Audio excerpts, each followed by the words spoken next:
Cú hích mới cho việc Phi Farm, huyện hỗ trợ vật tư nông nghiệp lần đầu tiên. Chào các bạn.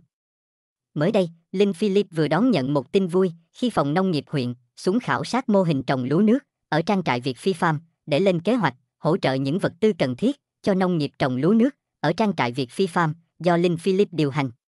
Đây là một sự kiện đáng chú ý khi mô hình trồng lúa nước vốn là cây trồng chủ lực của Việt Nam đã được áp dụng thành công trên mảnh đất châu Phi khô cằn.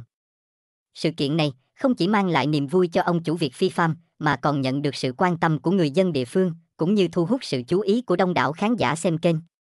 Với sự tiên phong, táo bạo, dám nghĩ dám làm, đưa cây lúa nước Việt Nam sang trồng thành công ở châu Phi đã làm nức lòng các phòng ban lãnh đạo huyện.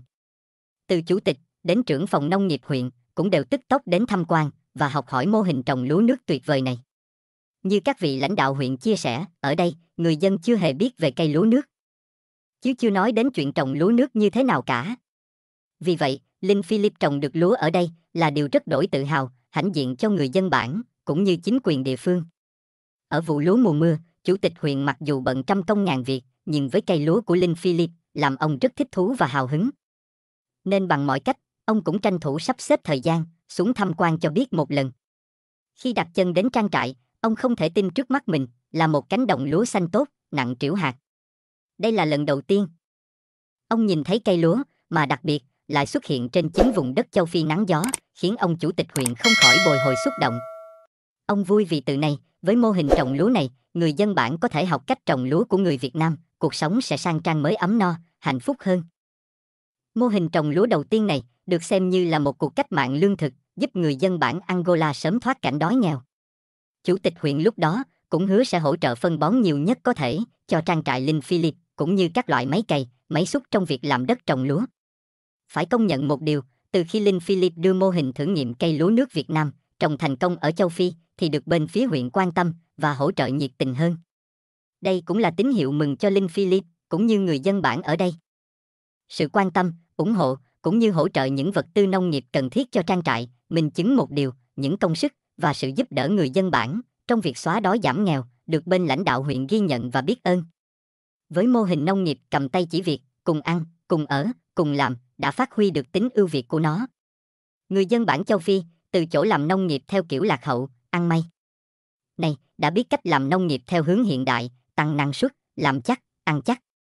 Với bản tính cần cù, chịu khó của người Việt Nam, Linh Philip không chịu ngủ yên trên chiến thắng về mảng lúa nước, mà anh tiếp tục mở rộng diện tích lúa vụ khô lên gấp đôi, gấp ba. Đồng thời, khuyến khích hỗ trợ người dân bản Chilembo, cũng như các anh em trong team châu Phi, mở rộng diện tích lúa mùa khô hơn. Cứ mỗi mùa vụ, đồi hoang dần co lại, nhường chỗ cho những thửa ruộng lúa nước, cứ dần nới rộng thêm ra. Đúng như câu nói, có sức người, sỏi đá cũng thành cơm. Vâng, thưa các bạn, giữa vùng đồi núi Angola, đâu đâu cũng phủ một màu vàng hoe. Nắng cháy của cỏ khô. Cứ tưởng tượng thôi, thì cũng thấy sự khắc nghiệt kinh khủng của mùa khô châu Phi, không một cây gì có thể sống được cả. Nhưng thấp thoáng ở đó là màu xanh của mạ non, đang hồi phát triển, một màu xanh của ấm no và hy vọng. Một màu xanh của tương lai tươi sáng cho người dân bản châu Phi. Đối với người dân bản địa ở đây, mùa khô thường bỏ đất hoang, không trồng trọt được gì. Vì vậy, người dân bản châu Phi thường bị đói trong những tháng mùa khô này vì nguồn lương thực mùa mưa không đủ dự trữ để ăn. Những sản vật nông nghiệp ở trang trại Linh Philip là một nguồn cứu đói hữu hiệu cho người dân bản ở đây. Những bắp ngô, rau củ hay khoai lang đều được ông chủ Việt Phi Farm chia đều cho người dân bản đem về dự trữ, cứu đói mùa khô. Để chung tay với Linh Philip trong việc giúp dân bản làm nông nghiệp, xóa đói giảm nghèo. Người bên phòng nông nghiệp huyện hôm nay có xuống thăm và khảo sát diện tích đất làm nông nghiệp cũng như trồng lúa. Sau đó, bên phòng nông nghiệp sẽ báo cáo lại với ban lãnh đạo huyện nhằm lên phương án hỗ trợ phân đạm thích hợp. Dự kiến, khoảng thời gian tháng 7, tháng 8 tới đây, khi nguồn viện trợ vật tư của chính phủ về đến huyện, thì bên huyện sẽ thông báo và hỗ trợ nhiều nhất có thể cho trang trại.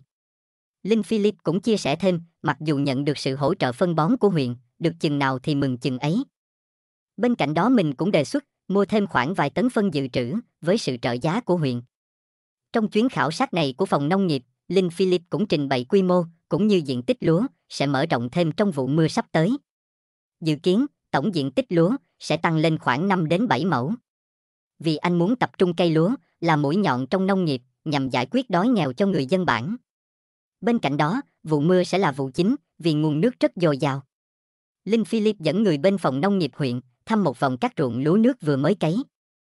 Nhân viên phòng nông nghiệp rất thích thú và hào hứng với mô hình trồng lúa nước này. Người bên phòng nông nghiệp huyện cũng tò mò và hỏi rất nhiều câu hỏi về kỹ thuật trồng lúa nước ở đây, như quy trình bón phân như thế nào, năng suất lúa một thửa ruộng là bao nhiêu. Linh Philip cũng tận tình trả lời tất cả những thắc mắc của nhân viên phòng nông nghiệp. Linh Philip có cho chia sẻ cho nhân viên phòng nông nghiệp biết về năng suất lúa kỷ lục vụ trước là gần 1,5 tấn thóc khô. Anh giải thích, cứ bình quân một thửa ruộng nhỏ này với diện tích hơn 100 mét vuông cho ra một tạ thóc, cứ 1 tấn thóc khi xay xác sẽ cho 6 tạ gạo. Nhân viên phòng nông nghiệp nghe Linh Philip chia sẻ như vậy, làm ông ta vô cùng kinh ngạc và bất ngờ. Ông ta phải thốt lên và công nhận rằng, so với trồng ngô, thì lúa quá đạt năng suất cũng như giá trị. Khán giả cảm thấy rất vui mừng khi trang trại Việt Phi Farm nhận được sự quan tâm và hỗ trợ của lãnh đạo huyện. Khán giả bày tỏ, Linh ơi, anh ủng hộ em, hãy đặt cây lúa là mặt trận hàng đầu ở vụ mưa, mở rộng canh tác lúa càng nhiều càng tốt. Mặt khác, đề nghị chính quyền tạo nguồn phân, thuốc bảo vệ thực vật, hoặc tạo điều kiện cho Tim Châu Phi nhập khẩu giống, thuốc bảo vệ thực vật từ Việt Nam để phát triển cây lúa. Tim Châu Phi là cầu nối chân thành. Vâng, thưa các bạn, Linh Philip đã thể hiện sự tiên phong và tinh thần dám nghĩ dám làm khi đưa cây lúa nước từ Việt Nam sang trồng thành công ở châu Phi. Đây không chỉ là một quyết định táo bạo mà còn là minh chứng cho khả năng thích ứng và sáng tạo trong nông nghiệp. Thành công này đã nhận được sự đánh giá cao từ các cấp lãnh đạo huyện và khơi dậy niềm tự hào cho người dân bản địa cũng như khán giả Việt Nam xem kênh.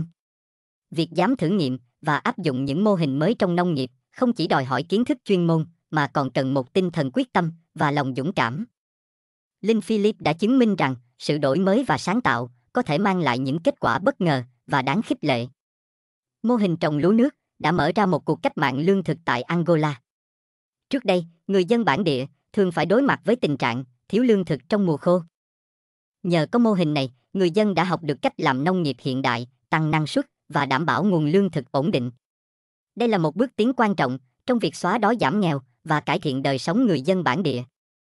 Mô hình này không chỉ cung cấp lương thực mà còn mở ra cơ hội cho người dân học hỏi và áp dụng những kỹ thuật canh tác tiên tiến, từ đó nâng cao hiệu quả sản xuất nông nghiệp. Sự hỗ trợ từ phòng nông nghiệp huyện và chính phủ là yếu tố quan trọng giúp duy trì và mở rộng mô hình trồng lúa nước trong thời gian tới. Các cấp lãnh đạo đã nhận thấy tiềm năng và giá trị của mô hình này, từ đó đưa ra những chính sách hỗ trợ kịp thời về phân bón và máy móc nông nghiệp. Sự hỗ trợ từ chính quyền là minh chứng cho việc hợp tác chặt chẽ giữa các cấp lãnh đạo và người dân trong việc phát triển nông nghiệp. Đồng thời, cũng cho thấy sự ghi nhận những công sức của Linh Philip trong việc xóa đói giảm nghèo cho người dân bản. Điều này cũng thể hiện sự quan tâm và cam kết của chính quyền trong việc cải thiện đời sống và phát triển kinh tế địa phương. Mô hình trồng lúa nước không chỉ mang lại lợi ích kinh tế mà còn có ý nghĩa xã hội sâu sắc. Nó giúp người dân bản địa có thể tự cung tự cấp lương thực, giảm bớt sự phụ thuộc vào nguồn viện trợ bên ngoài. Đồng thời, mô hình này còn tạo ra công ăn việc làm và cứu đói cho người dân bản châu Phi. Đây là một ví dụ điển hình về việc phát triển bền vững khi mà các dự án không chỉ mang lại lợi ích kinh tế mà còn góp phần cải thiện các vấn đề xã hội. Việc người dân có thể tự chủ về lương thực cũng đồng nghĩa với việc họ có thể đối phó tốt hơn với những biến động kinh tế và khí hậu. Từ góc nhìn cá nhân, tôi cho rằng sự đổi mới trong nông nghiệp là cần thiết, đặc biệt ở những vùng đất khắc nghiệt như Angola. Các dự án như của Linh Philip nên cần được nhân rộng và nhận được nhiều sự hỗ trợ hơn nữa từ các cấp chính quyền và các tổ chức quốc tế. Phát triển nông nghiệp bền vững không chỉ là việc tăng năng suất mà còn phải đảm bảo rằng người dân địa phương có thể tiếp tục duy trì và phát triển mô hình này một cách độc lập trong tương lai. Các chương trình đào tạo, hỗ trợ kỹ thuật và tài chính là rất cần thiết. Chính quyền địa phương và các tổ chức nên có những chính sách hỗ trợ dài hạn để duy trì và mở rộng các mô hình nông nghiệp thành công. Điều này không chỉ giúp cải thiện đời sống người dân mà còn đóng góp vào sự phát triển kinh tế bền vững của người dân Angola nói riêng và châu Phi nói chung. Sự hỗ trợ từ chính quyền và các tổ chức không chỉ giúp mô hình trồng lúa nước tại Việt Phi Farm phát triển mà còn là một tín hiệu tích cực cho các dự án nông nghiệp tương tự trong tương lai. Những hỗ trợ về phân bón, máy móc nông nghiệp và các chính sách ưu đãi sẽ là đòn bẩy quan trọng để các mô hình này có thể mở rộng và nhân rộng ra nhiều khu vực khác. Mô hình trồng lúa nước tại Việt Phi Farm của Linh Philip không chỉ là một câu chuyện thành công cá nhân mà còn mang lại những bài học quý giá về sự đổi mới, tinh thần dám nghĩ dám làm và sự hợp tác chặt chẽ giữa chính quyền và người dân. Đây là một mô hình cần được nhân rộng và nhận được sự hỗ trợ tối đa từ các cấp chính quyền và các tổ chức quốc tế. Qua đó, chúng ta có thể kỳ vọng vào một tương lai tươi sáng hơn cho nông nghiệp tại những vùng đất khó khăn, nơi mà những cánh đồng lúa nước sẽ ngày càng nở rộ, mang lại ấm no và hạnh phúc cho người dân bản địa. Cảm ơn các bạn đã dành thời gian xem hết video. Nếu thấy video này hay ý nghĩa, xin vui lòng cho mình xin một like và nút đăng ký kênh nhé. Chào tạm biệt và hẹn gặp lại.